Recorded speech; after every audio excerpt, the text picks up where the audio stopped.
Et kui täis elujõus inimene, käed-jalad terved, külmkapp olemas, maal elades ka sahver või kapp, et maarkonservi ja meditsiinitarvikut endale kõrvale panna ei tohiks olla väga keeruline, et patareid, taskulamp, raadio ja nii edasi. Et need on väiksed sammud, et ma arvan, ka sealt tekkab enda jaoks see plaan, mida ma teen juhul, kui läheb hästi halvasti, kuidas ma endale süüa teen, kuhu ma varjun, kui ma pean minema ära oma kodukohast.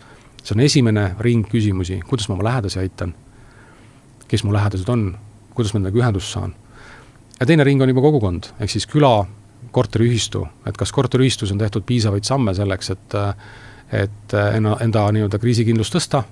Päästeamet on andnud juhendmaterjalid ka selleks, kuidas teha varjumiskohtasid keldritesse, kuidas seal tagada veetsirkulatsioon, tualetid ja nii edasi. Tegelikult see esimene kiht on perekond ise, teine kiht on kogukond, mu ümber küla, tänav, ühistu, korteriühistu. Kolmas kiht on juba omavalitsus, küla, laiem.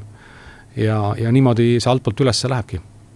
Ja ongi altpoolt üles, eks ole. Et tegelikult, kui me sealt hakkame kriisikindlust tugevdama, siis ongi riik tugevam. Absoluutselt.